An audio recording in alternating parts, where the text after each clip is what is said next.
Buenas noches. ¿Me escuchan? Hola. Buenas Leona. noches, doctora. Sí se le escucha. Hola, muñeca. Silvia. No. Heidi. Heidi, no, me has contestado, ¿verdad? Sí, doctora. Ya. Ya, Heidi. Todavía no entra el doctor Castro. Ahorita hay que esperarlo un ratito, ¿ya? ¿Los chicos?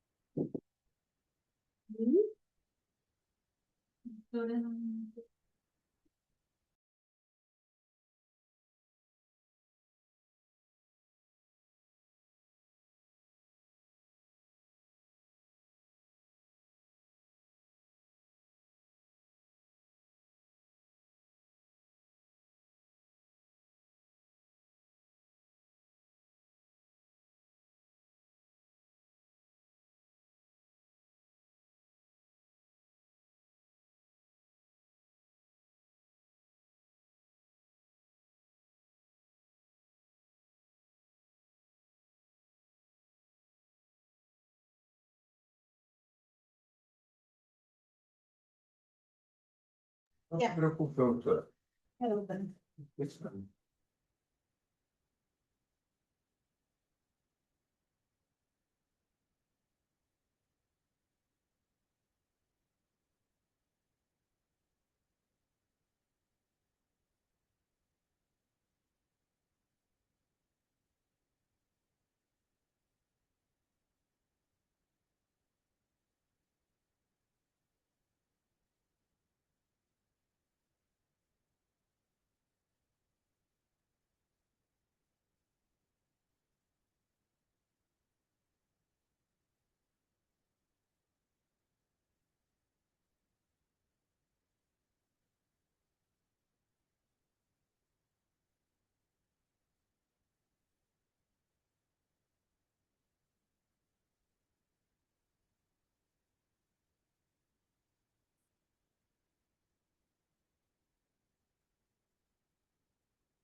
Buenas noches, ahí ahorita comparto. Buenas Doctor, noches, ¿cómo está? Buenas noches.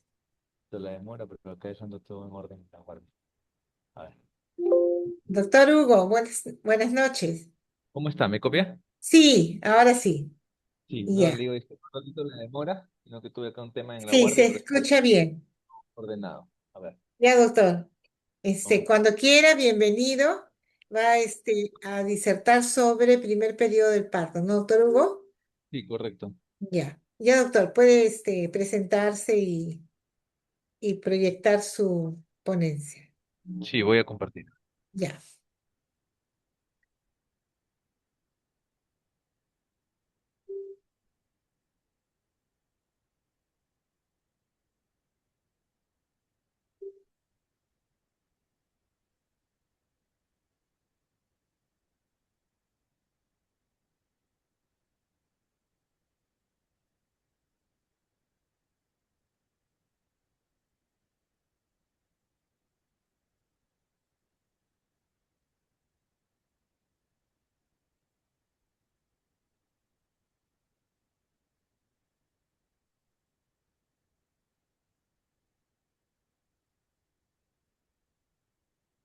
Ahí se está compartiendo. Sí, Sí, iniciando, estoy iniciando. Ya, sí se ve, doctor. perfecto. Muy bien, pantalla completa. Empezamos. Ajá, Listo. perfecto. A ver, buenas noches, Inicie, alumnos. doctor. Adelante, bienvenido. Ok, doctora, gracias, muy amable. Buenas noches, alumnos, ¿cómo están?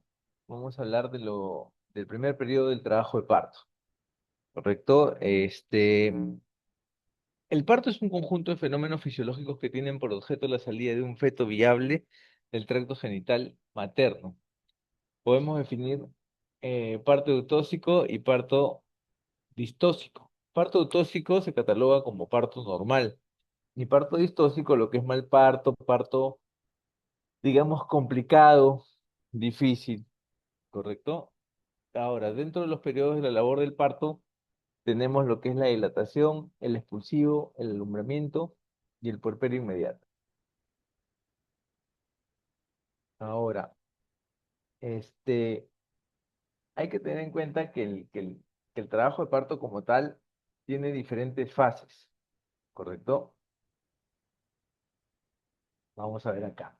Normalmente, eh, tenemos claro nosotros los conceptos de lo que es fase latente, fase activa, la literatura mismo,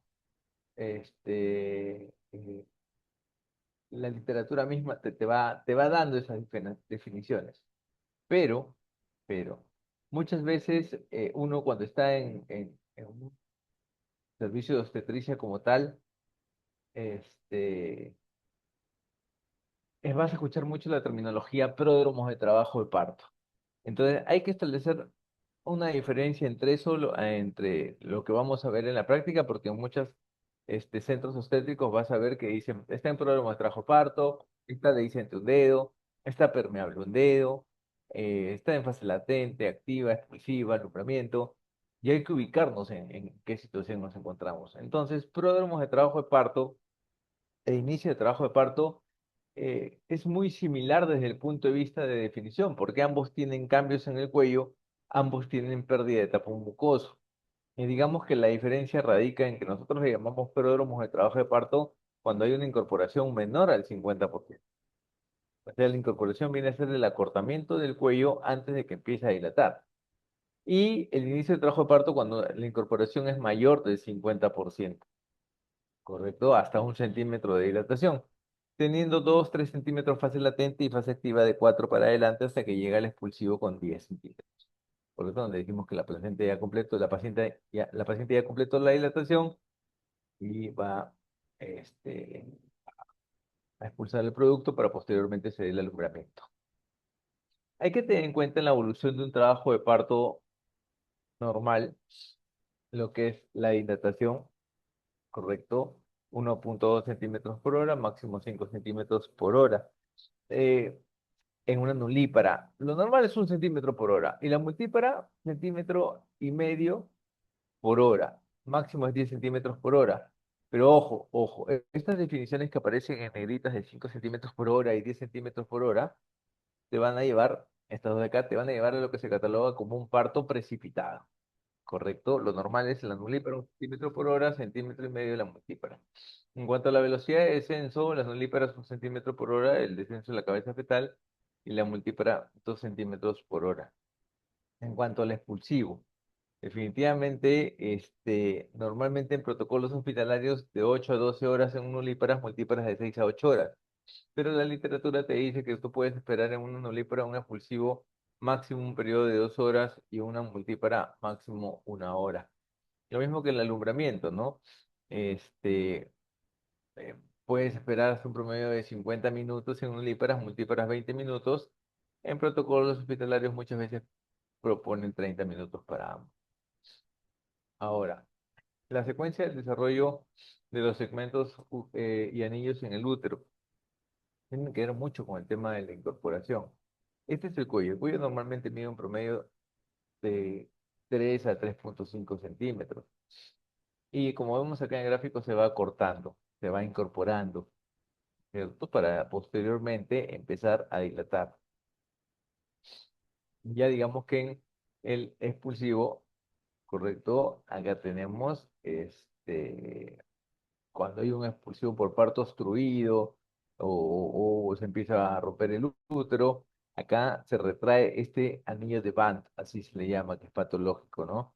Y que muchas veces podemos ver que el ligamento redondo que viene por esta zona alrededor del útero, en mujeres muy delgadas, se contrae, podemos evidenciar el anillo de Band como tal. Es una retracción patológica. Ahora, en el útero, en el momento del parto vaginal, es importante conocer la fisiología de la contracción uterina, que empieza en el fondo, va por el segmento y para terminar posteriormente hacia la parte inferior del útero. Pero tenemos nosotros acá el segmento como tal, ¿no? El segmento del útero prácticamente está entre el cuello y el cuerpo. Esta es una paciente gestante, si no estuviera gestante sería el istmo, ¿correcto? Entonces el segmento viene a ser una zona que se va adelgazando. Muchas literaturas dicen que se forma a partir de las 34 a 36 semanas. Es la zona donde uno va a hacer la estereotomía o el corte del útero para la extracción del feto. Continuando con el primer periodo de trabajo de parto, hay que tener en cuenta la intensidad de las contracciones uterinas. Pueden ir de 20 a 30 milímetros de mercurio a esporádicas al comienzo, ¿no? En un pródromo o un inicio de trabajo de parto, son esporádicas.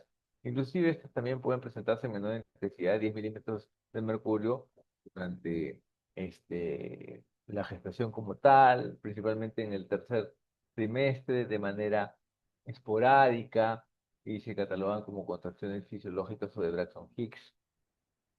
Después ya, cuando ya digamos que estamos en una fase latente, ya podemos ver que su intensidad aumenta de 40 a 50 milímetros de mercurio como tal, y ya se va haciendo un poquito más intenso. Este, para posteriormente, ya hacia 9, 10 centímetros de dilatación como tal, ya llega a un periodo entre 80 o 8 centímetros de dilatación, ¿no? 80 milímetros de mercurio de intensidad para en el expulsivo tener 100 milímetros de mercurio, porque se compensa con la contracción de los músculos abdominales que van a ejercer una determinada presión, una determinada intensidad sobre el útero, aumentando la presión en milímetros de mercurio, principalmente en el expulsivo. Entonces, definitivamente eso explica por qué el dolor intenso en el trabajo de parto. Factores del parto a tener en cuenta en un periodo de trabajo de parto normal. Hay que tener en cuenta determinados factores como el motor, que viene a ser las contracciones uterinas, el móvil, que es el feto, el canal, que es la pelvis y el tiempo, ¿no? Ahorita estamos hablando de lo fisiológico, de lo normal, después van a tratar seguro de distorsiones de trabajo de parto, donde vemos cómo cada factor de esto que les estoy mencionando se ve afectado, ¿no? Se ve afectado. Este, podemos ver acá ah, la interacción de los factores del parto y su efecto, ¿no? Acá, por ejemplo, vemos sobre el cuello uterino, importante, y eso es lo que les dije en un comienzo, ¿no? Lo que es la incorporación, la dilatación, el acortamiento, que al final es una situación que en verdad uno lo determina por el tacto vaginal y a veces se vuelve hasta incluso un poco subjetivo porque la apreciación de una persona con respecto a otra no es la misma, pero digamos que conforme se va haciendo más tactos vaginales, vas agarrando más experiencia y ya tienes una referencia para acercarte este, lo, lo más posible a mantener todos la misma medida, ¿no? Ahora, es verdad que hoy en día incluso hasta se está incorporando la ecografía en el trabajo de parto como tal, justo para evitar esas subjetividades entre la evaluación de uno y otro, pero bueno, yendo a lo estándar y lo que más van a ver ustedes cuando vayan al Serum y lo que más van a hacer que es su tacto vaginal, tienen que tener en cuenta que nos referimos con incorporación y acortamiento, y ya saben cuánto mide un cuello como promedio, y sobre esa referencia ustedes van viendo cuánto se va acortando, ¿no es cierto? Entonces, eso lo van a hacer cuando hagan los tactos vaginales comparando una paciente que no está en trabajo de parto con una que pierde tapón mucoso, y van viendo el fenómeno del acortamiento, cómo se va dando hasta que ya entra en trabajo de parto como tal y ya empieza a dilatar. También tenemos el factor móvil fetal, que es el descenso del polo de la presentación de la cabeza fetal. Acá lo vamos a ver. ¿Ya? Le podemos determinar acá que a la altura de las espinas ciáticas se habla de cero. Por encima, -1, -2, -3, -4, -5, por debajo +1, +2, +3, +4, +5. Entonces podemos ver que, o determinar que un feto se encuentra encajado cuando está a la altura de las espinas ciáticas, que como expliqué en la clase de anatomía, eh, ese viene a ser el estrecho medio, y cuando se encuentra a esa altura podemos decir que un feto está encajado. Para posteriormente, ya en el expulsivo, haga un fenómeno fisiológico de deflexión. Después, cuando vean lo patológico, van a ver las deflexiones patológicas, porque hay, ya les van a explicar eso posteriormente. Pero la deflexión fisiológica que se da en el expulsivo, que es como un movimiento de hiperextensión que hace el, el feto al momento del expulsivo, donde de la distancia del pubis al coxis hay una retropulsión de esta, o sea, el coxis se va hacia atrás un promedio de 1,5 cm, 1 cm, con el fin de aumentar el diámetro antero-posterior del estrecho inferior de la pelvis para que el feto pueda hacer ese movimiento de hiperextensión y salir del canal vaginal. En cuanto a la progresión del trabajo de parto, hay que tener en cuenta ciertos parámetros. Parámetros muy importantes y relevantes como es el grado de dilatación, la velocidad de la dilatación, la altura de presentación y la velocidad de descenso. Y acá va a entrar a detallar lo que es Friedman, ¿no? Friedman ha hecho estudios desde 1950, estudios en 500 mujeres, donde fue graficando todo en cuanto a tiempos, dilatación y cómo se comportaba bajo una curva sigmoidea la evolución de un trabajo de parto tanto en nulíparas como en multíparas, ¿no? Describió la utilidad de los cuatro parámetros de la progresión del trabajo de parto. Esta curva sigmoidea va a describir eso y va a determinar si estamos ante un trabajo de parto ideal o no. Después vamos a ver cómo nosotros monitorizamos la evolución de un trabajo de parto. Pero acá hay que tener en cuenta que acá a la izquierda tenemos lo que es la dilatación. Como vemos, pone a partir de 2 centímetros lo que es la fase latente. Entonces, lo que es no trabajo de parto 0 o 1 está entre la definición entre pródromo de trabajo de parto e inicio de trabajo de parto. Como les dije, la diferencia está en la incorporación. Menos del 50% de pródromo, más del 50% inicio de trabajo de parto hasta 1 centímetro. En ambos va a encontrar cambios en el cuello, en ambos va a empezar a haber acortamiento, en ambos va a haber pérdida de tapón mucoso para entrar a 2 centímetros y empezar la fase latente como tal, que como podemos ver acá dura un promedio de 8 horas. Estamos hablando de una nulípara. Para posteriormente un promedio de 6 horas dure la fase activa, que como vemos la fase activa empieza a partir de 4 centímetros de dilatación como tal, ¿correcto? Donde ya las contracciones, haciendo unidad con todas las diapositivas que hemos pasado, empiezan a ser de 1 cm por hora en nulíparas y de 1,5 cm por hora en multíparas. Y eso lo vamos a ver en estos gráficos. Seguimos con nulíparas, podemos ver entonces caída o este descenso de esta línea azul, ¿correcto? Que a partir de 7 centímetros de dilatación, a partir de 7 centímetros de dilatación como tal, este, empieza a darse un descenso de la cabeza fetal. Esta línea azul es el descenso de la cabeza fetal.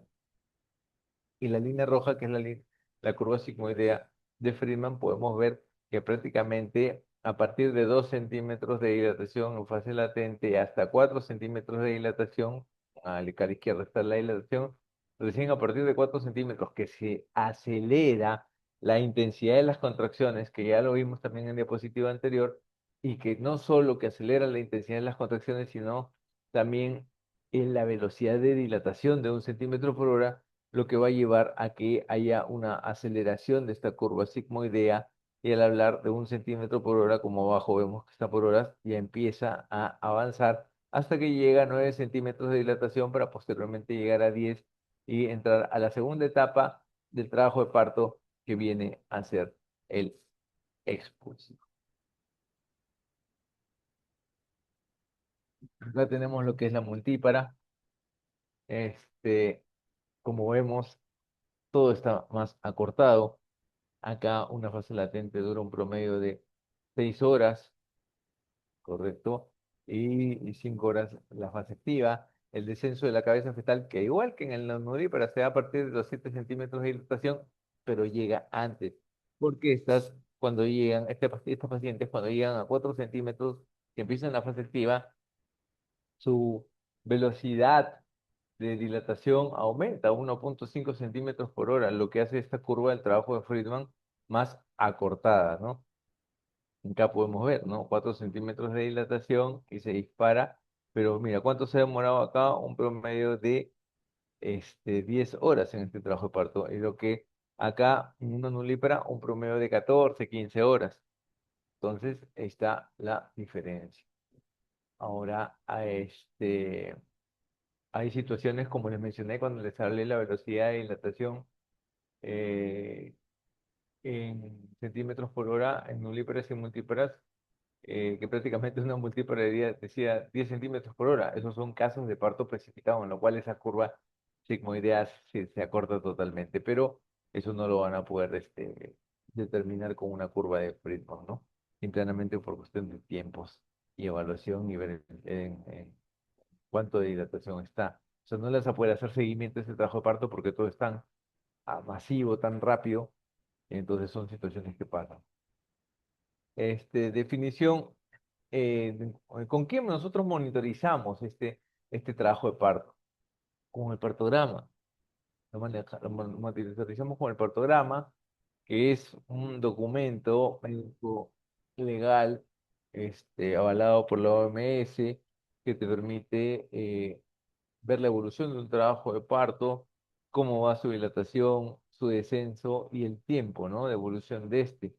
Entonces, donde se va a determinar definitivamente lo siguiente, que este partograma no tiene para indicación ni podálicos ni gemelares, correcto, netamente encefálicos, gestaciones este, únicas. Se empieza a partir de los 4 centímetros de dilatación, y hay que tener en cuenta la distancia de 4 horas de diferencia entre la línea de alerta y la línea de acción para poder interpretar correctamente el trabajo de parto. Por ejemplo, si son, digamos que las 2 de la tarde, yo pongo acá 14 horas, ¿correcto? Y el paciente llega en ese momento con 4 centímetros de dilatación, hago un punto acá. Después, a las eh, 15 horas, siguen 4 centímetros de dilatación, ¿correcto? Entonces avanzo acá. Ojo, la línea del cuadrado de la hora, la que tengo en cuenta es la primera línea del cuadrado, acá. La siguiente, 16 horas, avanza 1 centímetro por hora. Entonces, si avanzó 1 centímetro por hora, 6 de dilatación, acá. Eso es lo fisiológico, lo que se espera que se tenga en la línea de acción. Si son las 14 horas, 4 centímetros de dilatación, a las 3 de la tarde, siguen 4 centímetros de dilatación, a las país. Cursor. A las 16 horas aumentó a 5. A las 17 horas siguen 5. A las 18 horas siguen 5. Entonces, me siguen 5 centímetros de dilatación y ahí se queda de manera estacionaria. Me estoy yendo a la línea de acción. Quiere decir que se está distorsionando mi trabajo de parto. Causas de distosia, lo van a ver cuando hablen de distocias, pero principalmente es la causa de motor y por lo tanto hay que darle oxitocina para que avance el trabajo de parto, pero ojo, ojo, y este es el fin de la clase, creo yo, para ustedes de manera instructiva. Una, que en la práctica también van a poder evaluar mejor este partograma, se les va a explicar más detallado, de repente con probables patologías. Yo lo he hecho así a grandes rasgos ahorita, pero tienen que tener en cuenta que este es un documento médico legal, que si yo veo que si estoy yendo a la línea de acción, un trabajo de parto, y estoy en un centro, puesto de salud, en mi serum, que es lo primero que van a ir, y no tengo mi sala de operaciones a la mano, y está a 3 horas, o 4 horas el hospital más cercano, esta evolución que se me sale de la línea de alerta para pegarme a la línea de acción es la que me permite decir, ¿sabes qué? Transfiero al paciente para la atención de su parto porque se me está distorsionando, se me está yendo a la línea de acción. Y como ven, me da tiempo de llegar a un nosocomio de mayor nivel para que se le pueda culminar la gestación de manera quirúrgica, ¿no? O intentar de repente ponerle oxitocina y teniendo una sala de operaciones a la mano. Entonces, de esta manera yo justifico por qué transfiero un paciente en mi serum, ¿correcto? Ya, mediante el diagrama del partograma, donde puedo evidenciar que se me está saliendo de los tiempos adecuados de la evolución de un trabajo de parto normal, sea nulípara o multípara, ¿correcto? Y con eso lo justifico.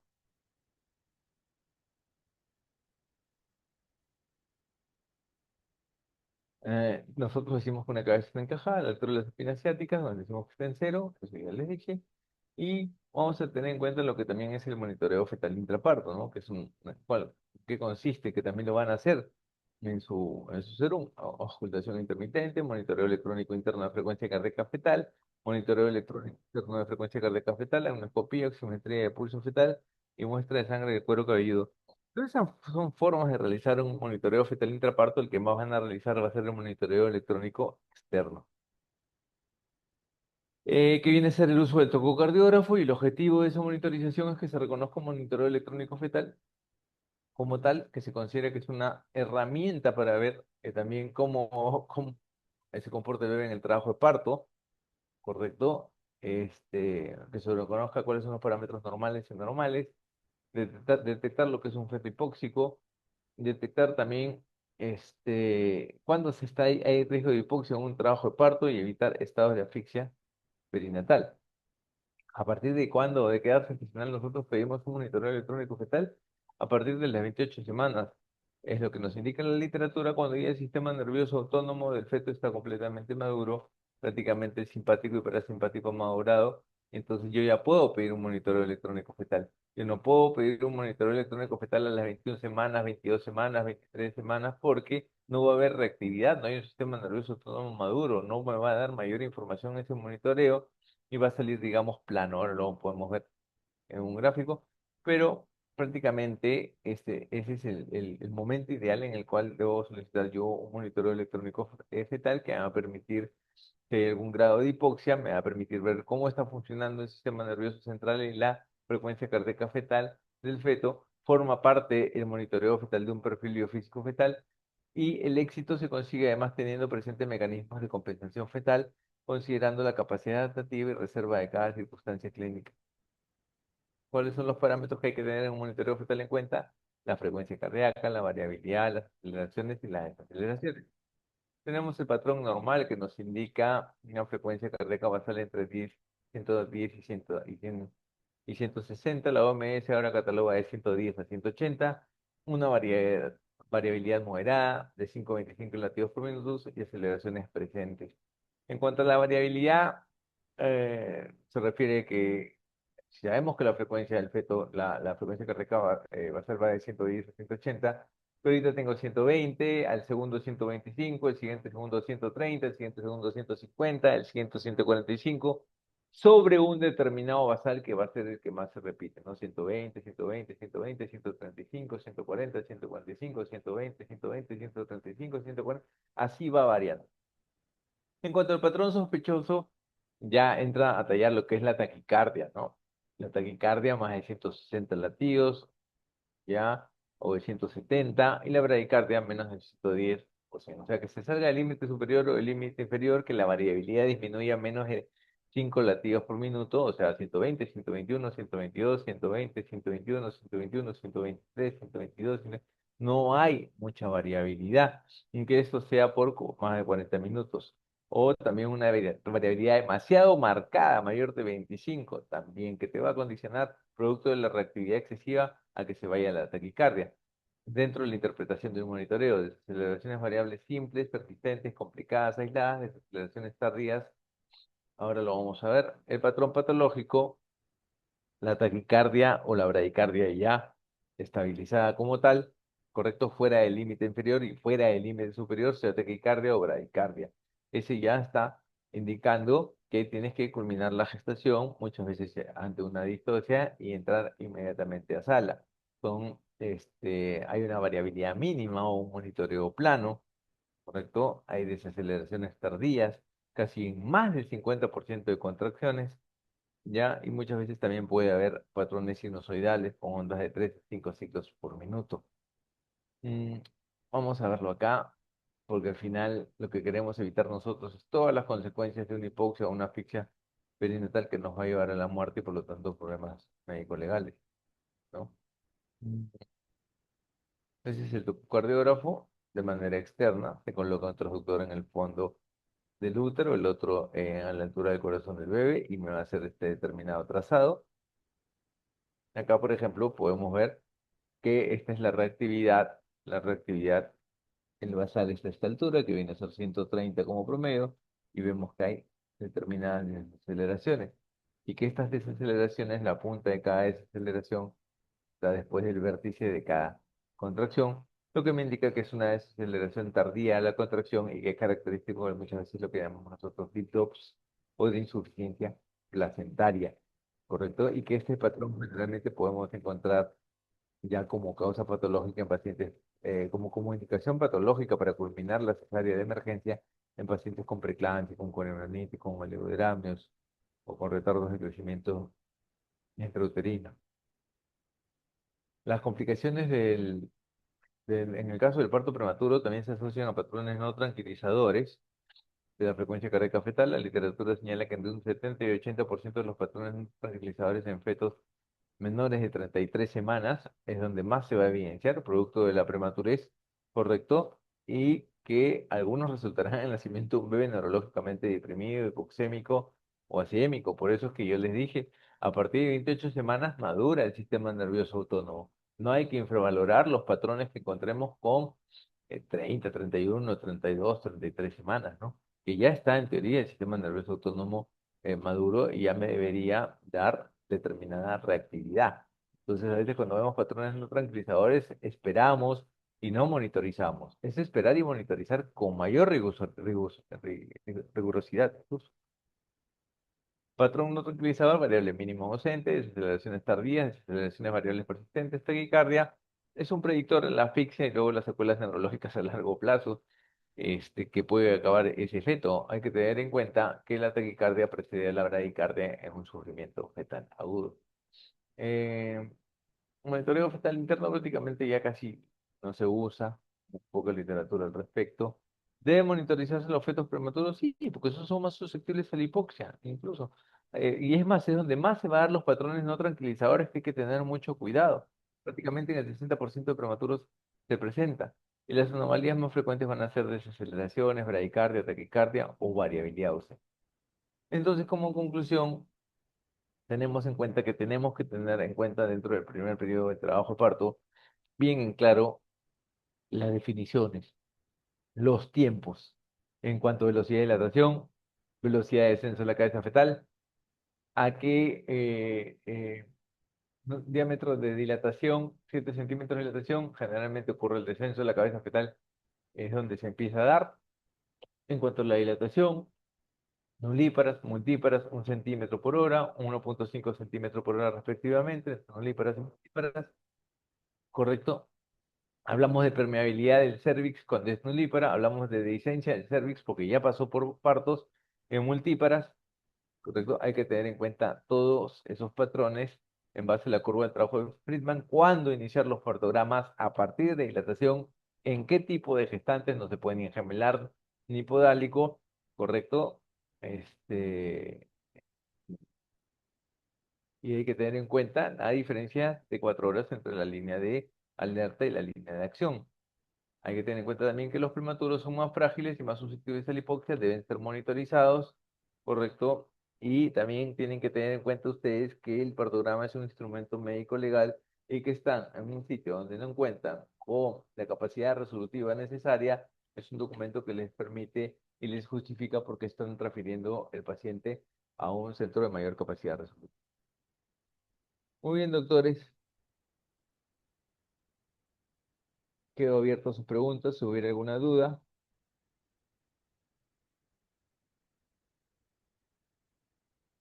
Doctor, una pregunta. Si tengo un podálico en el cervix, o sea, lo refiero.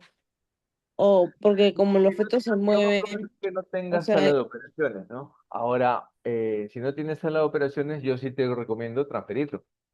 Ahora tú lo puedes controlar en tu serum hasta las 32, 33 semanas, porque la literatura te dice que un podálico muchas veces lo programan con 37 semanas, porque tienes el riesgo de que si hay una ruptura de bolsas, puede haber un prolapso de miembro.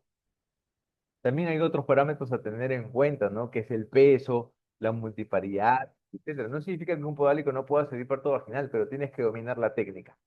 Y eso lo hace el especialista. De la atención del parto. Número uno. Número dos, el ponderado.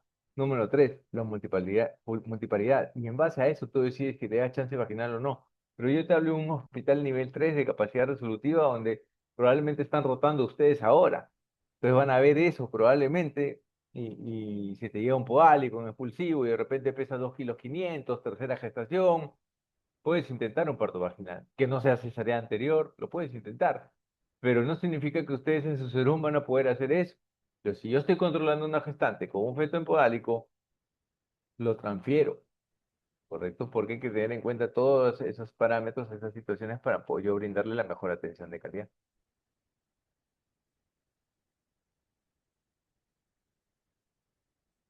¿Alguna otra pregunta?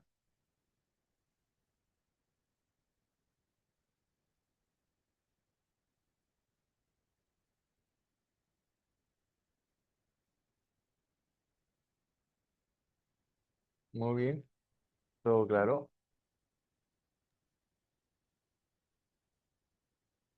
Todo claro. Creo que sí. ¿Alguna otra pregunta, chicos?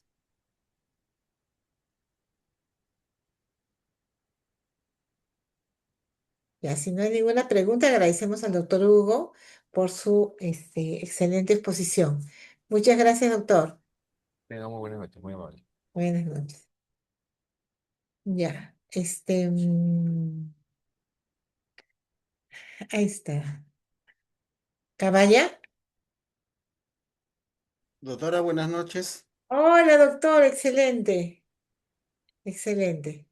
El doctor Caballa va a presentar, chicos, el segundo periodo de trabajo de parto, ¿no, doctor? Sí, doctora. Ya, adelante, bienvenido, doctor. Gracias, doctora.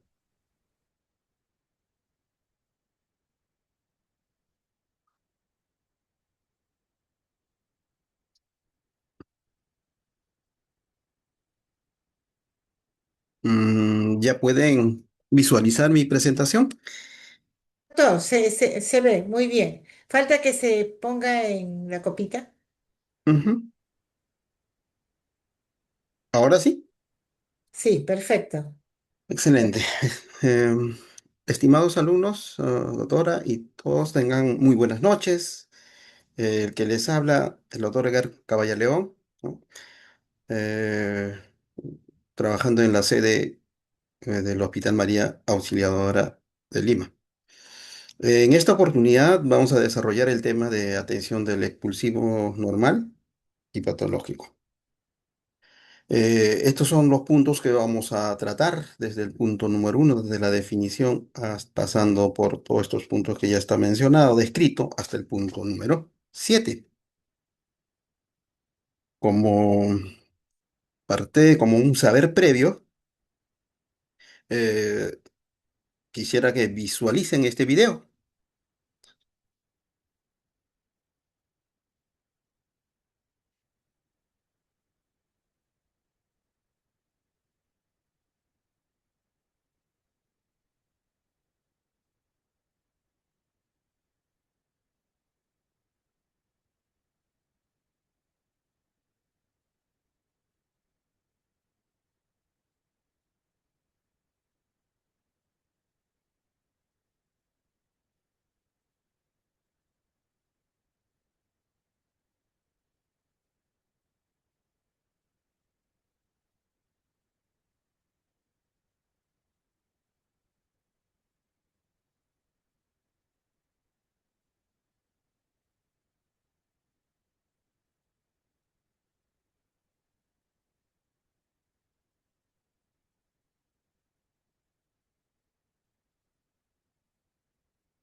Muy bien.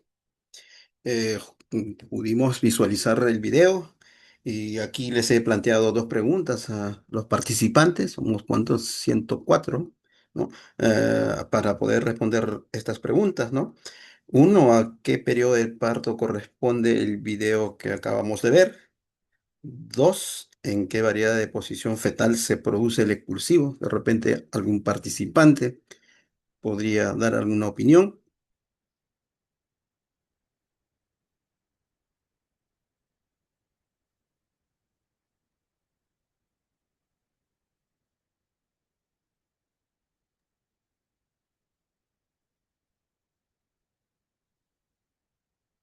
¿Alguien? ¿Alguien se anima? Sí, doctor, sería el periodo expulsivo, pues, ¿no? El cual estamos evidenciando. Y en la posición cefálica, ¿no? Ujú. Muy bien con la primera pregunta. Efectivamente, han desarrollado el primer tema, que es el primer periodo, y el video que acabamos de ver corresponde exactamente al segundo periodo de trabajo de parto, ¿no? Que como ustedes pueden ver, ha sido algo breve, rápido, la duración es rápida, ¿no? ¿Alguien más? ¿Algún otro voluntario?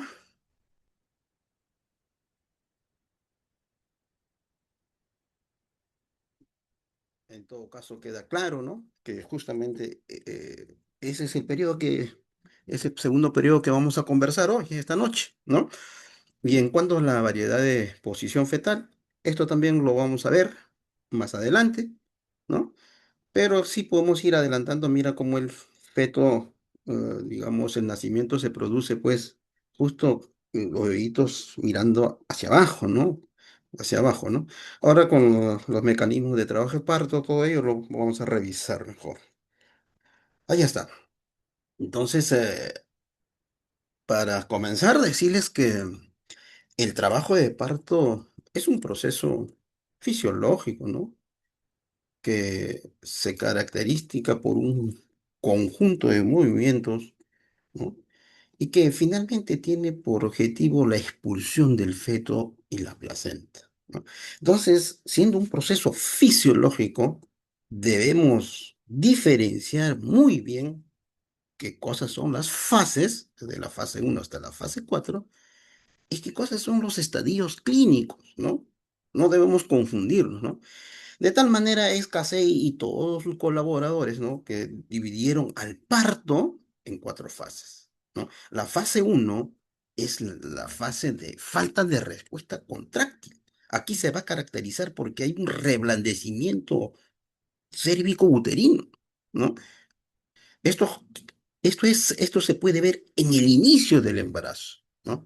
Es así que Hegar, al hacer un tacto vaginal, lo primero que encontró efectivamente es este signo, ¿no? Que el cuello estaba reblandecido. Entonces, ese signo de Hegar, ¿no? Ese signo actualmente incluso lo usamos como un signo de probable, ¿no? Embarazo, ¿no?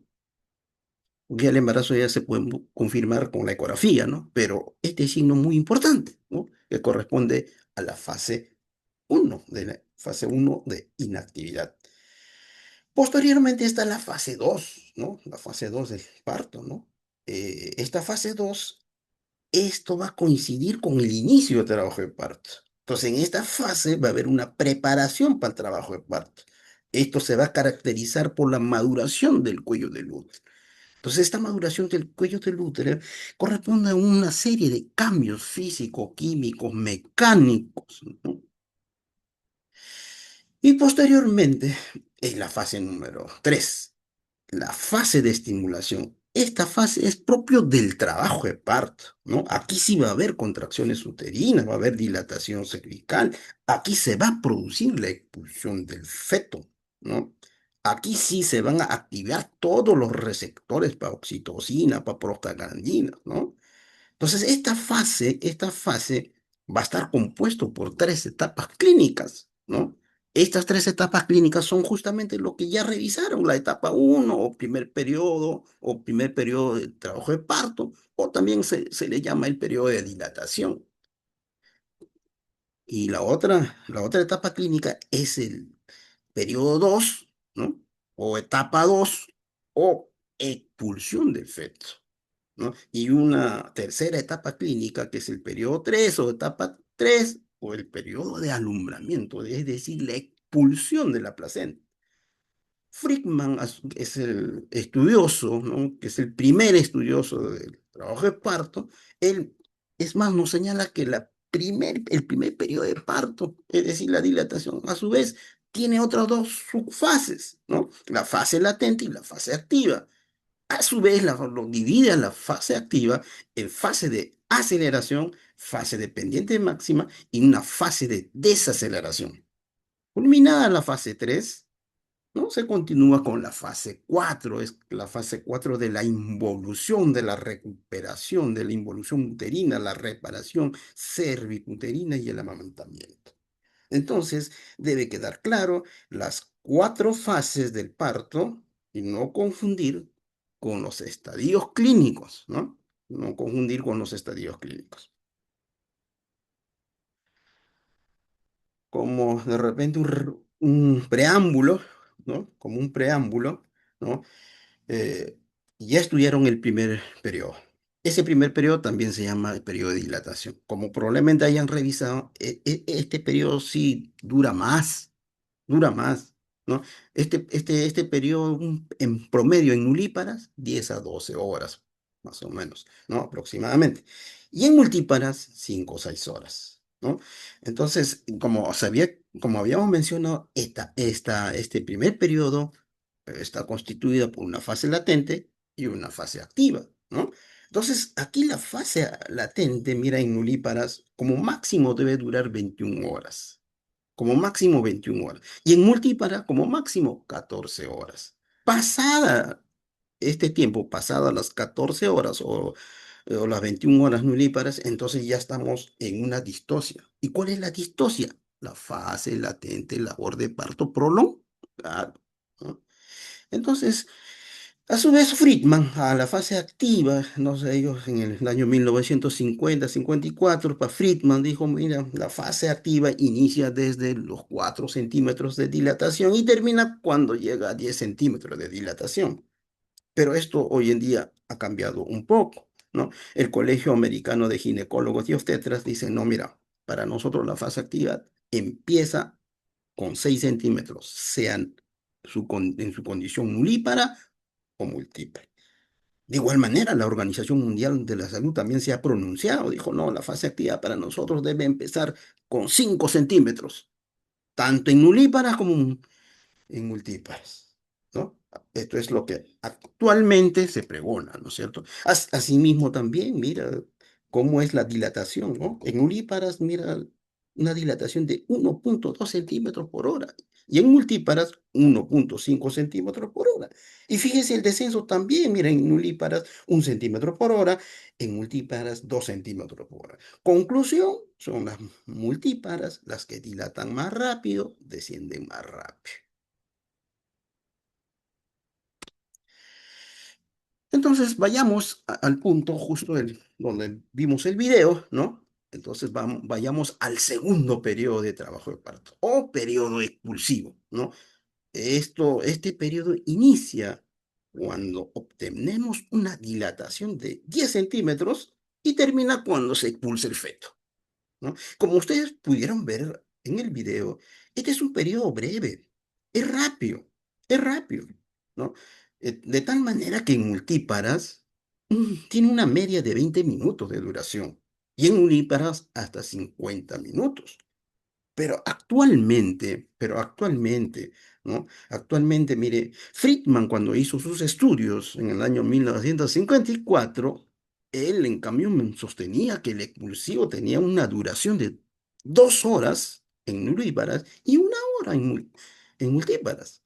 Pero actualmente, mira, estos conceptos han variado, ¿no? El Colegio de Ginecólogos, ¿no? El Colegio Americano de Ginecólogos y Obstetras nos dice que estos tiempos se han incrementado, ¿no? En nulíparas podemos esperar hasta 3 horas y en multíparas hasta 2 horas. De igual manera, la Organización Mundial de la Salud también maneja los mismos tiempos. De igual manera, los pacientes que reciben analgesia de parto, ¿no? Ellos también nos dicen, mira, podemos esperar 3 horas en nulíparas y en multíparas 2 horas, ¿no?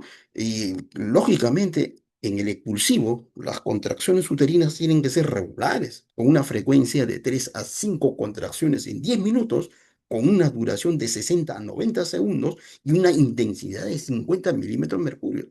Pero ojo, ojo que podemos esperar hasta 3 horas siempre en cuando la mamá esté estable. Feto estable, ¿no? Porque no podemos estar esperando 2, 3 horas de repente con una mamá agotada, ¿no? Entonces, allí ya no, porque ahí ya se produjo una distosia, ¿no?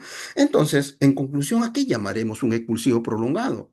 Justamente cuando pasan estos promedios de tiempo, ¿no? Por ejemplo, en una nulípara, si paso de 3 horas, ya es un expulsivo prolongado, ¿no? En una múltipla, más de 2 horas, ya estaré en un expulsivo prolongado, lo cual constituye una distosia de trabajo de parto.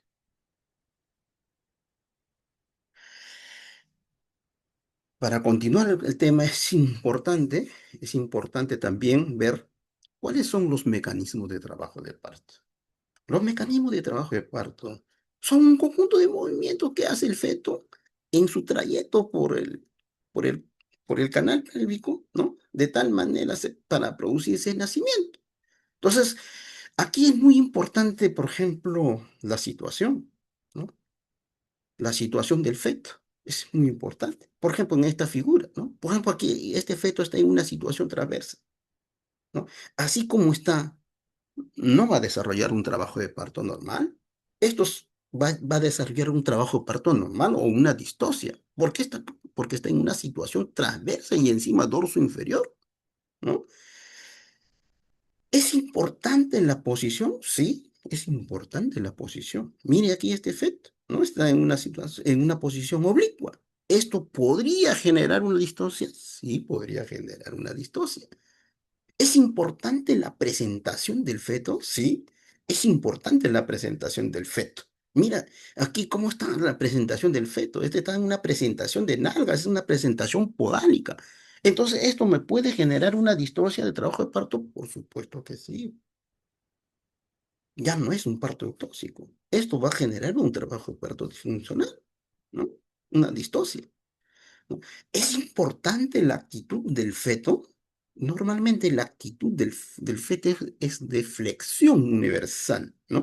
Como podemos ver en esta figura donde el mentón está pegado al pecho, al tórax. Entonces, una actitud de flexión universal. ¿Y qué pasa si este comienza a deflectarse? Entonces me puede generar una distosia trabajo, por supuesto, ¿no? Por supuesto, ¿no?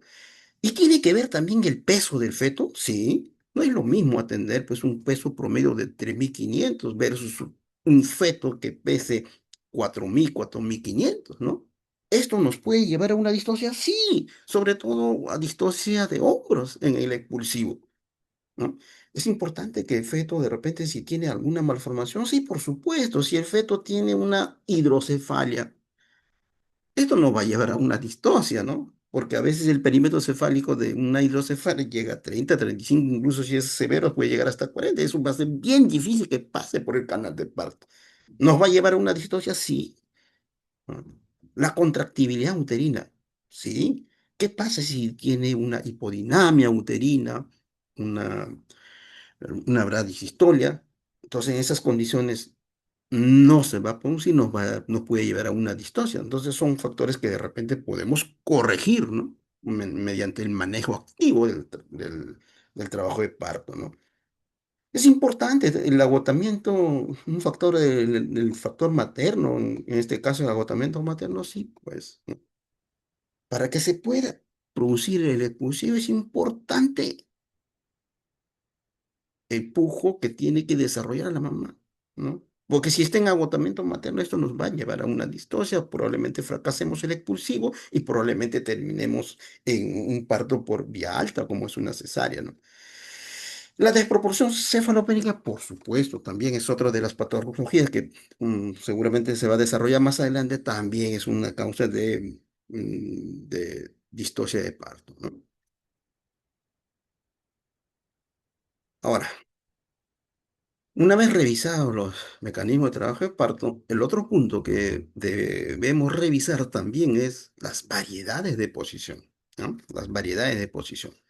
Para ello tenemos que tener en cuenta estas dos figuras. En esta figura número uno, a ver, aquí vamos a hacer un corte. Esta es una paciente en posición ginecológica, ¿no es cierto? En posición ginecológica hacemos un corte coronal y esto nos va a dividir en una región anterior y una región posterior. Y por este lado derecha e izquierda. Pero ojo, derecha de la mamá, izquierda de la mamá, ¿no? Y lo otro que tenemos que ver es el feto. El feto es lo que tenemos que diferenciar claramente. Uno, esta sutura, que al tacto vaginal sí vamos a lograr ubicar, ¿no? La sutura sagital. Las duras aquí tal. Y es importante ubicar las fontanelas. Esta que tiene una forma de un rombo es la fontanela anterior o fontanela bregmática, ¿no? Por aquí se continúa con la sutura sagital. Esta que tiene forma de un triangulito es la fontanela posterior o lamboidea que va a constituir el occipucio, ¿no? Este va a ser nuestro punto de referencia para ver la variedad de posición, para ver la variedad de posición.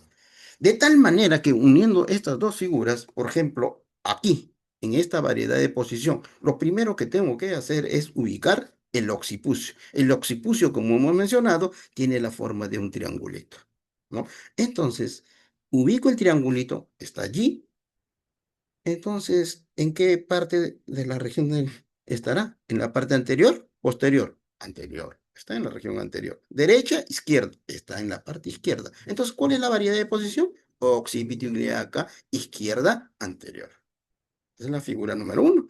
En la figura número dos, mira, ubico aquí el occipucio. Está prácticamente en el medio, pero está en el lado izquierdo. Entonces, ¿qué variedad de posición es? Es una occipito ilíaca transversa izquierda.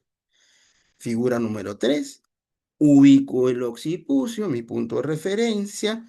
Todo esto es por tacto vaginal, ¿no? Está en la región posterior y está en el lado izquierdo. Entonces, ¿qué variedad de posición? Occipito ilíaca izquierda posterior, ¿no? Aquí otro. Ubico el occipucio, está en la región posterior, y si está en la región posterior, está en una variedad de posición occipito-sacra, ¿sí? Aquí, en esta figura, número 5, ubico, ubico el occipucio, que está aquí, es un triangulito. ¿En qué región está? Anterior. ¿En qué lado? Derecho de la mamá. Entonces, ¿qué variedad es esta posición? Occipito ilíaca derecha anterior. Otra figura número 6, ubico el occipucio, está en la parte media y a la parte derecha, entonces es una variedad de posición, occipito ilíaca transversa, derecha, ¿no? Aquí está otra, la número 6, ¿no? Ubico el occipucio, está en la parte posterior y en lado derecho. ¿Qué variedad? Occipito ilíaca derecha posterior. Aquí otro. Ubico el occipucio, ¿no? Está aquí en la parte anterior y está en el pubis, ¿no es cierto? Esta es una variedad occipitopúbica. Es así como nacen los bebés, en esta variedad, ¿no? Con esto vamos a responder a la pregunta número 2, ¿no? ¿En qué variedad se produce el expulsivo? Se produce en una variedad occipitopúbica, ¿no? Mirando hacia abajo, ¿no? Este es anterior, es el occipucio, ¿no? En esta variedad, ¿no? Entonces, es importante ver las variedades de posición, ¿no? Mira, por ejemplo, en esta figura número 1, ¿no? En esta variedad occipito-ilíaca anterior izquierda, este parto va a ser sumamente fácil y va a ser breve. ¿Por qué? Porque para el parto, esto tiene que girar aquí 45 grados, hacerse occipito anterior, así como esta, ¿no? Entonces, esto va a ser breve y fácil, ¿no? Pero si tengo este caso, por ejemplo, la figura número 7, ¿no? En esta figura número 7, mire, ¿dónde está el occipucio? En la parte posterior, ¿no es cierto? En la parte posterior. ¿Qué variedad? Es una occipito ilíaca derecha posterior, ¿no? Esto para que llegue a un parto, esto va a ser un poco difícil, pero no imposible, pero difícil, esto va a durar más, porque mira aquí, para que dé un parto, mira todo lo que tiene que rotar, 135 grados por lo menos. Esta variedad nos puede llevar a una distocia, sí. Esta variedad sí puede llevarnos a una distocia. Aquí el expulsivo se puede quedar, ¿no? Entonces, aquí va a pasar más de 3 horas, ¿no? Según como hemos mencionado las definiciones. Entonces, llevaremos a un expulsivo prolongado y de repente vamos a tener que terminar por vía alta, ¿no? Otro de los casos que nos puede llevar a una distocia, por ejemplo, son estas variedades de posición transversa, estas transversas persistentes, ya sean derechas o ya sean izquierdas, ¿no? Estas dos a veces se quedan allí, no rotan, no rotan por nada del mundo, a pesar que tiene unas buenas contracciones uterinas, ¿no? Y regulares, ¿no? No rotan y se quedan en arresto en transversa, ¿no? No rotan. Entonces, estas nos puede llevar a una distosia. Por eso es importantísimo hacer un tacto vaginal, ¿no? Haciendo un tacto vaginal y determinando la variedad de posición, entonces yo ya puedo más o menos pronosticar cómo va a ser el parto, ¿no? Cómo va a ser el parto, si va a ser fácil, breve o de repente un parto que me puede presentar complicaciones, ¿no? ¿Bien? Importante la variedad de posición. Y lo otro que es importante, ¿no? Para el desarrollo del tema son los movimientos cardinales, ¿no? Aquí están los 7 movimientos cardinales, ¿no? Encajamiento, descenso, flexión, rotación interna, extensión, la rotación externa y finalmente la expulsión. Aquí son 7 movimientos cardinales. Fíjese, mire cómo aquí está el feto, ¿no? Iniciando el segundo periodo de trabajo de parto, mire, mira, ellos nos están mirando, ellos nos miran hacia nosotros estando en una posición izquierda, ¿no es cierto? Entonces, conforme va a desarrollar estos 7 movimientos, ¿no? Los movimientos cardinales, mira cómo abandonan. Abandonan a la mamá mirándonos hacia nosotros. Fíjese. Ingresan al canal de parto mirándonos a nosotros y abandonan a la mamá también mirando a nosotros. ¿Ya? Entonces, ahora vamos a ver.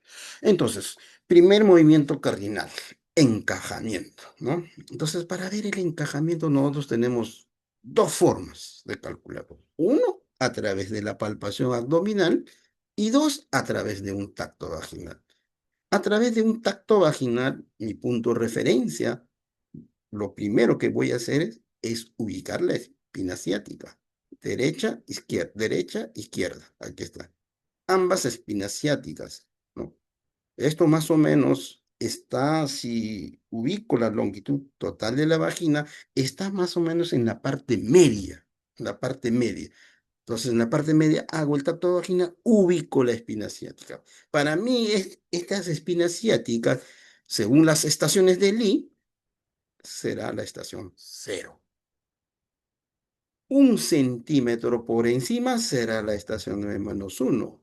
A 2 centímetros por encima de la espina ciática será -2, -3, -4, -5, sucesivamente. En cambio, pasado la espina ciática a 1 centímetro, entonces la estación aquí será +1. A 2 centímetros será +2, +3, +4, +5, ya el feto está afuera, sucesivamente. Esto es a través de un tacto vaginal, yo puedo determinar el encajamiento, ¿no? Puedo determinar el encajamiento del feto. O también lo puede hacer a través de las maniobras por vía abdominal, usando la técnica de los quintos, ¿no? Si yo palpo toda la cabeza, entonces esto tiene una presentación 5 quintos. Y si yo palpo solo la cuarta parte de toda la cabeza, entonces 4 quintos. Pues. Si palpo la tercera parte de la cabeza, entonces 3 quintos. Y si yo palpo ya la segunda parte nada más, entonces es 2 quintos. Más o menos a los 2 quintos ya está encajado ese efecto. Ya está encajado ese efecto, ¿no? El segundo movimiento cardinal, el descenso, ¿no? Entonces, esto de aquí es importante porque cuando se va a producir el eclosivo, el parto, ¿no? Entonces el feto hace una serie de movimientos, ¿no? De sinclitismo y asinclitismo. Pero ¿dónde está la distosia? La distosia está que se quede de repente en un asinclitismo persistente, ¿no? Entonces, ¿a qué denominamos sinclitismo? El sinclitismo es sumamente sencillo. Mira, lo que tenemos que ubicarnos aquí a través del tacto vaginal es la sutura sagital. Aquí está la sutura sagital. Si esta sutura sagital está en un punto equidistante entre el pubis y el promontorio, entonces decimos que es un sinclitismo. Pero si hacemos un tacto vaginal y hacemos el tacto y palpamos el parietal anterior y vemos que la sutura sagital se desplaza hacia la parte posterior, cerca al promontorio, entonces esta condición clínica se denomina asinclitismo anterior. Asinclitismo anterior. Ojo que la sutura sagital no determina la variedad de asinclitismo. Es el parietal que hemos tratado, el parietal anterior, ¿no? Igual aquí en asinclitismo posterior, mire, observe, mira cómo la sutura sagital se ha desplazado hacia la parte anterior. Y nosotros cuando vamos a hacer el tacto vaginal, lo que vamos a encontrar es el parietal posterior. Entonces a esta variedad se le denomina asinclitismo posterior. Entonces el asinclitismo posterior está determinado por el parietal posterior y el asinclitismo anterior está determinado por el parietal anterior, no por la sutura sagital, porque la sutura sagital es inversamente al cuadro clínico, ¿sí? Entonces, ¿de qué manera es que puede producir una distosia cuando estos se presentan en un asincretismo persistente, ¿no? Por ejemplo, en la última guardia tuvimos una primigesta, adolescente de 17 años, ¿no? Nos refieren del Daniel así de Carrión por una fase latente prolongada, ¿no? Estuvo en trabajo de parto casi 24 horas, nos la refieren y cuando hicimos el tacto vaginal, efectivamente encontramos asinclitismo anterior. Entonces, claro, ¿esto nos puede generar una distosia? Sí, pues puede generar. ¿Es indicación absoluta necesaria? No necesariamente, pero por ser su condición de primigesta le dimos una chance. Hicimos un manejo activo del trabajo de parto, hicimos una ruptura artificial de membranas en sala de dilatación, controlamos las contracciones uterinas que sean regulares, usamos oxitocina, llegó hasta una dilatación de 5 centímetros y quedó allí. No avanzó más, ¿no? ¿Por qué? Porque persistió en asinclitismo anterior, se quedó en asinclitismo anterior. Ella sí tuvo que terminar en una cesárea. Entonces, digamos, esos estadios clínicos de asinclitismo nos pueden dar también una distocia, sí nos pueden dar una distocia. Importante la flexión, ¿no? El tercer movimiento cardinal, la flexión, ¿no? Entonces habíamos visto que la flexión universal, donde el mentón pegado hacia el tórax, es la fisiológica. Pero ¿qué pasa si comienza a deflexionarse? Como podemos ver en esta figura, ¿no? En esta figura, el feto tiene esta actitud de flexión universal para ofrecer al canal de parto su menor diámetro. Y este diámetro es el suboccipito bregmático. Suboccipito bregmático, esto mide 9,5 y por lo tanto puede tener un parto fisiológico. Pero si se comienza a deflexarse, por ejemplo, como en este caso, mire, el mentón ya no está tan pegado al pecho, se ha deflexionado, ¿no? Entonces, en esta forma de deflexión, mira, el diámetro que va a ofrecer al canal del parto es el diámetro occipito frontal, que ¿cuánto mide? 12 centímetros. Entonces, esto corresponde a una deflexión de primer grado. Es una deflexión de primer grado. Ahora, si esto sigue deflectándose aún más, ¿no? Aún más, mire, fíjate cómo el ángulo ha aumentado más. Entonces aquí el diámetro que va a ofrecer es el diámetro verticomental. Verticomental. ¿Esto cuánto mide? Esto mide, es el mayor diámetro de 13,5 centímetros. Esta sí nos va a llevar a una distosia, es la deflexión de segundo grado, ¿no? Y esta sí puede ser una de las causas de culminar la gestación por vía cesárea, ¿no? Ahora, si esta deflexión es mayor, mire, fíjese ¿no? La cabeza ya casi está pegada a la región de la espalda. Entonces, estas son las deflexiones de tercer grado, mira. ¿Y qué diámetro eh, ofrece al canal del parto? Es el diámetro segmento bregmático. Esta sí mide 9,5, semejante al suboccipito bregmático. Entonces, esta es la presentación de cara, pues, ¿no? Entonces, esta también nos puede llevar a una distosia, sí nos puede llevar a una distosia, sobre todo los que tienen en presentación de cara mento posterior. Mento posterior, el pronóstico de un parto vaginal es malo. Es malo, generalmente ellos terminan por vía alta, por vía cesárea, ¿no? En cambio, un mento anterior, sí, es bueno, sí se puede dar un parto vaginal, ¿no? Entonces es importante, ¿no? Estos movimientos cardinales como la flexión, ¿no? Eh, una vez que ya encajó, descendió, eh, flexiona, viene la rotación interna, ¿no? Como habíamos visto cuando vimos las variedades de posición. Mire, por ejemplo, aquí en esta variedad que es sencilla, mira, ubico el occipucio, está en la parte anterior izquierda, es una variedad de posición occipito ilíaca izquierda anterior. Este parto va a ser sencillo porque tiene que girar solo 45 grados, ¿no? Esta es la rotación que tiene que hacer, ¿no? ¿Sí? Es sencillo. A eso se refiere con la rotación interna, ¿no?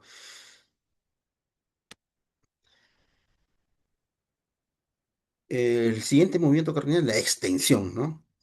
Una vez que rota externamente, rota, ¿no? Internamente, entonces el siguiente paso es la extensión, ¿no? La extensión, ¿no? La extensión. Entonces, una vez que se produce la extensión, el siguiente paso es la rotación externa. La rotación externa. ¿Se recordaban con la última figura? Si el feto está en una posición izquierda, ¿no? O sea, encaja, desciende mirando hacia nosotros para abandonar el canal de parto también. Mira, tiene que mirarnos hacia nosotros. pero para que mire hacia nosotros, tiene que hacer esa rotación externa. Tiene que hacer esa rotación externa. Eso tiene un sentido, porque recordemos que los diámetros, mm, su occipito pragmático medía aquí 9,5 centímetros. Este diámetro biacromial es mayor. Este diámetro es de 12 centímetros. Y aquí de las caderas, el diámetro trocoanterior es de 9,5 centímetros. Entonces, si sale la cabeza, fácilmente va a salir la cadera, pero el problema son los hombros. Con 12 centímetros no va a poder pasar. Entonces, para eso, ¿qué hace el feto? Rota externamente, de tal manera que los hombros se ponen en una dirección antero-posterior, de tal manera que primero sale el hombro anterior y posteriormente sale el hombro posterior. Esta maniobra es muy importante porque si no hacemos correctamente esta maniobra de rotación externa, podemos tener una distosia aquí. Es una distosia bien temida, es la distosia de hombros, ¿ya? Se nos puede quedar. Y, y cuántas veces nos ha pasado, ¿no? Nos ha pasado. Bueno, a mí me pasó una vez y por suerte, o por, digamos, por la pericia, ¿no? Que uno tiene, entonces no hubo ningún problema con el feto, pero he visto en otros casos hasta óbitos fetales, ¿no? Porque pues, esto se queda atascado, ¿no? Que el hombro se queda allí, ¿no? Se queda ahí. Hemos tenido casos de óbito, ¿no? No es tan frecuente, pero sí se puede presentar esa distosia de hombros. Por eso es importante hacer la rotación externa, ¿no? No, ver uno la posición. Si es izquierda, ya pues tiene que rotar para el lado izquierdo, rotar externamente para el lado izquierdo de la manera que salga fácilmente en los hombros. Si está en posición derecha, tendrá que ser la rotación hacia, hacia el lado contralateral, ¿no? Y también en muchos de los casos, ¿no? Hemos visto una presentación compuesta también, ¿no? A veces en el periodo de dilatación no nos hemos percatado en el tacto vaginal, pero en el expulsivo se puede presentar, ¿no? Una presentación compuesta. Aquí está la cabeza y la parte del cuerpo que mayor, digamos, se antecede a esta presentación, generalmente son los miembros superiores. Generalmente no produce una distosia. Generalmente aquí el parto vaginal es de buen pronóstico, ¿no?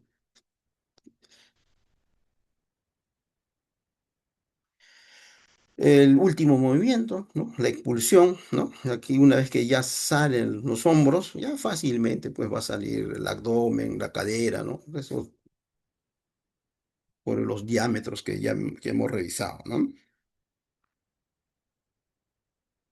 Ya está. Ahora, vamos a ver lo que es la atención del expulsivo.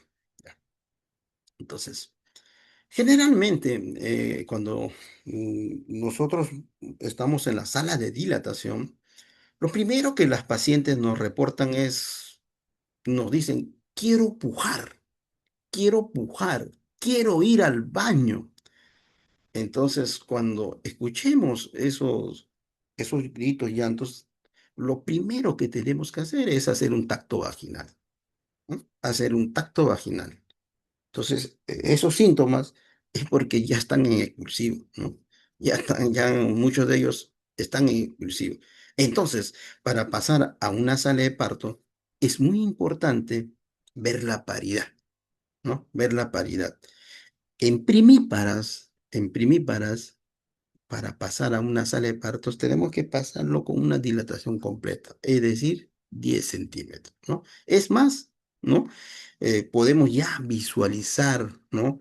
Por el introito vaginal la cabeza, el cuero cabelludo, ¿no? Entonces, en esas condiciones sí ya lo podemos pasar a una sala de partos. Porque, ¿qué pasa si pasamos antes de, ¿no? Se puede distorsionar, ¿no? Y prolongarse el periodo expulsivo, ¿no? Unas veces ha pasado, ¿no? Yo he entrado a las guardias, por ejemplo, un domingo que ingresé, ¿no? A la paciente ya lo habían pasado a sala de partos, estuvo 2 horas, le volvieron a hacer un tacto y determinaron que la dilatación estaba en 9 centímetros. Falta dilatar, pues solo regresaron, ¿no? Entonces, para evitarse eso hay que ver esa condición, si es primípara o si es multípara. En cambio, en multíparas hay que tener cuidado, ¿no? En multíparas, con 7 o 8 centímetros de dilatación y hay que pasarlo a la sala de parto, ¿no? Y con, claro, con una cabeza profundamente encajada, ¿no? ¿No? En ella sí tenemos que tener cuidado, ¿no? Porque si no, nos puede ganar, ¿no? El feto, ¿no? Muchas veces, la expulsión se produce en la cama, en el ascensor, ¿no? Ahí en el camino hacia el sala de parto, ¿no? Entonces, para evitar ello, ¿no? Con 7 8 centímetros ya debemos pasarlo a sala de partos, ¿no? Entonces, importante para la atención del parto, uno, lavado de manos, ¿no? Fundamental, ¿no? Los 10 pasos de lavado de manos, ¿no? Dos, la posición ginecológica, ¿no? La posición ginecológica, ¿no? Los campos estériles, todos los materiales que tenemos que usar para la atención del parto, ¿no? No olvidemos la asepsia, la antisepsia, ¿no? De la región perineal que tenemos que hacer. Y colocación de campos estériles, ¿no? Tenemos que colocar los campos estériles, ¿no? Y lo otro, ¿no? Evacuación de vejiga. Puede ser con una sondita Foley o una sondita Nelaton, ¿no? Evacuamos vejiga, ¿no es cierto? Entonces, esas son más o menos las recomendaciones, ¿no? Para una atención del exclusivo, ¿no? Entonces, aquí está, ¿no? Ahí podemos ver, ¿no? Mira, aquí justo ya la paciente está ya en el expulsivo, ¿no? Aquí por el introito ya podemos visualizar el cuello cabelludo del feto, ¿no? Aquí el introito y el periné se adelgaza cada vez más, ya podemos ver mucho mejor el feto, ¿no? Aquí el operador, mira cómo protege el periné con una gasita con la mano derecha, mira.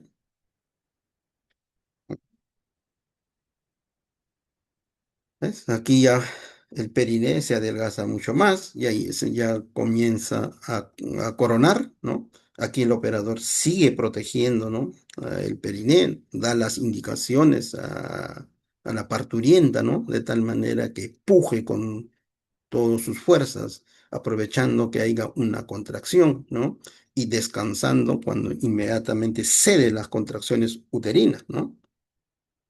Entonces aquí ya está infiltrando con silocaína, ha decidido hacer una episiotomía, ¿no? Entonces para infiltrar, mire la maniobra que hace, mira, con la mano izquierda, mira cómo protege al feto y con la mano derecha va a infiltrar en forma de una distribución radial, ¿no? Ahí está, mira, un poquito de sangrado que se puede visualizar. Este es por la infiltración de la silocaína. Aquí ya se ve muy claramente ya el feto. Entonces aquí podemos ver pues que ya ha decidido hacer la episiotomía. Mira, aquí esta maniobra hay que tener cuidado. Siempre debemos proteger al feto, ¿no? Entonces para ello introducimos los dos dedos entre el feto y el periné y así con seguridad podemos hacer la episiotomía, ¿no? Aquí, por ejemplo, el operador ha decidido hacer una episiotomía lateral derecha, pero también se puede hacer una mediana, ¿no? Tiene ventajas y desventajas hacer una episiotomía mediana o lateral. Pues la lateral puede ser derecha, puede ser izquierda. Si es diestro, una derecha, pues, ¿no? Tiene ventajas y desventajas, ¿no? La ventaja que tiene de realizar una episiotomía lateral derecha es que esta permite ampliar, permite ampliar. Justamente esto yo lo usé en una distocia de hombros que se me presentó, ¿no? ¿No? Entonces yo llegué a ayudar, ¿no? Entonces, se había presentado la distancia de hombro, me comunican, yo inmediatamente me constituyo. Y lo primero que hice, ampliar la episiotomía, ¿no? La amplié, hice las maniobras, ¿no? Y se pudo obtener un recién nacido, ¿no? Con un buen Apgar, ¿no? Entonces, las episiotomías tienen sus indicaciones, ¿no? Tiene sus indicaciones, ¿no? No se hacen las episiotomías a todas las parturientas, no, de ninguna manera, ¿no? Tiene sus indicaciones, por ejemplo, si el paciente está en un sufrimiento, en un expulsivo con sufrimiento fetal, para abreviar el trabajo parto puede hacer una episiotomía, ¿no? Si es un feto macrosómico, también. Si es un feto prematuro, también, ¿no? Si es un feto podálico, con mayor razón, ¿no? Tengo que hacer episiotomía. Pero no es en todos los casos. No, actualmente ya no se recomienda la episiotomía sistemática en todos, ¿no? Hay que individualizar en cada caso. Se individualiza en cada caso, ¿no? Y aquí se puede ver ya, ¿no? Con la mano derecha, mira, cómo protege el periné y con la mano izquierda dirige la salida de la cabeza para que ésta no sea tan abrupta, ¿no? Y de tal manera produzca desgarros, ¿no? Esta es la maniobra de Ritgen, ¿no? Esa es la maniobra de Ritgen. Entonces, ahí está. Ya se produce, aquí se está produciendo la extensión, ¿no? Extensión. Después se va a presentar la rotación externa. Miren, aquí está, ¿no?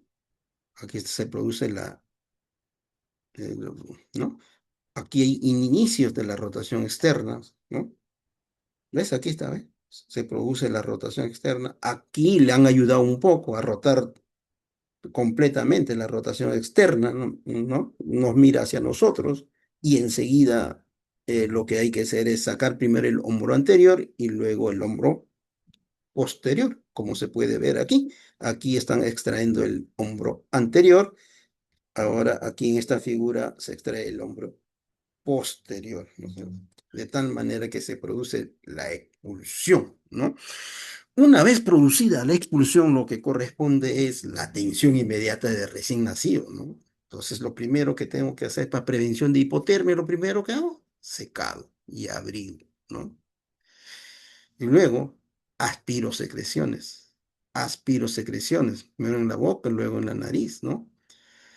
Enseguida, una vez que ya he secado, le he aspirado, ya respira bien el feto, el recién nacido, tiene buen Apgar, entonces, ¿no? Lo que voy a proceder es al pinzamiento de cordón, ¿no? No se recomienda el pinzamiento precoz, ¿no? Mm, Ahora recomiendan el pinzamiento tardío, ¿no es cierto? Hay casos de repente donde yo voy a tener que pinzar precozmente, por ejemplo, una paciente con VIH un recién nacido, por ejemplo, que tenga sufrimiento fetal o que haya nacido deprimido, ¿no? Entonces ellos necesitan, el recién nacido necesita una atención, ¿no? De repente de otro nivel, ¿no? Para un RCP, etcétera, ¿no? En esos casos yo tengo que pinzar rápidamente, ¿no? Pero si no fuera el caso, no, no tengo ninguna prisa en hacer el pinzamiento precoz, ¿no? ¿No? Entonces siempre se recomienda, se pregona el pinzamiento tardío. El siguiente se hace el contacto piel a piel, actualmente, ¿no? Con la técnica del apego, ¿no? Ya sea por parto vaginal, ya sea por parto cesárea, ¿no? Lo que ahora se están pregonando en nuestros hospitales, el apego precoz, ¿no? Ni bien se atiende recién nacido, ¿no? Se realiza todas las maniobras y inmediatamente el recién nacido está conjuntamente con su mamá, ¿no? ¿No? Para generar justamente ese vínculo madre-hijo, ¿no? Es más, en ese mismo momento se aprovecha el inicio de la lactancia materna precoz, ¿no? Y para complementar, pues, ¿no? Sus atenciones, ¿no? Siempre colocarle su vitamina antihemorrágica, la vitamina K, ¿no? Y es más, sus gotitas oculares para prevención de infección ocular, ¿no? Y lo otro, mira, el Perú es un país pluricultural, ¿no es cierto? Entonces, nuestra atención del parto tiene que ser con enfoque intercultural, ¿no es cierto? Entonces, eso respetando sus usos y costumbres de cada pueblo, ¿no? ¿No? Pero, pero, supervisado, como podemos ver en esta figura, supervisado por un personal de salud, garantizando la bioseguridad, el ambiente limpio, seguro, cálido, Puede participar los familiares, ¿sí? La pareja, la mamá, ¿no? ¿Cierto? Pero vigilado, vigilado por un personal de salud, ¿no? El parto puede estar con acompañamiento, ¿no? Algunos incluso el trabajo de parto lo quieren echada, acostada, otros quieren estar sentada, semisentada, ¿no? Sí, pero supervisada. Tiene que ser supervisada con adecuación cultural. Bueno, estimados alumnos, esta es digamos, la referencia bibliográfica, ¿no? Eh, de esta manera hemos terminado la exposición. Si habría alguna pregunta, gustoso en resolver.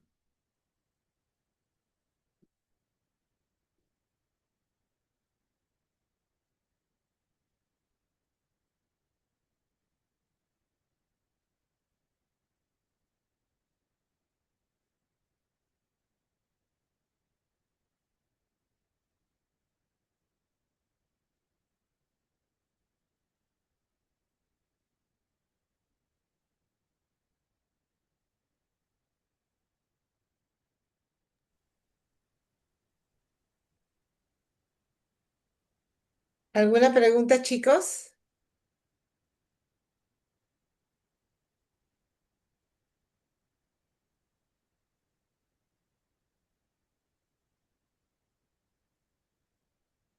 No, doctora, yo creo que todo claro. Ya. Todo claro, doctora, gracias. Gracias. Agradecemos al doctor Caballa por su brillante exposición. Muchísimas gracias a todos, chicos. Ya nos vemos. Gracias, doctora. Gracias a todos Gracias, los ¿no? alumnos. Hasta luego. Gracias, doctor. Gracias, doctor.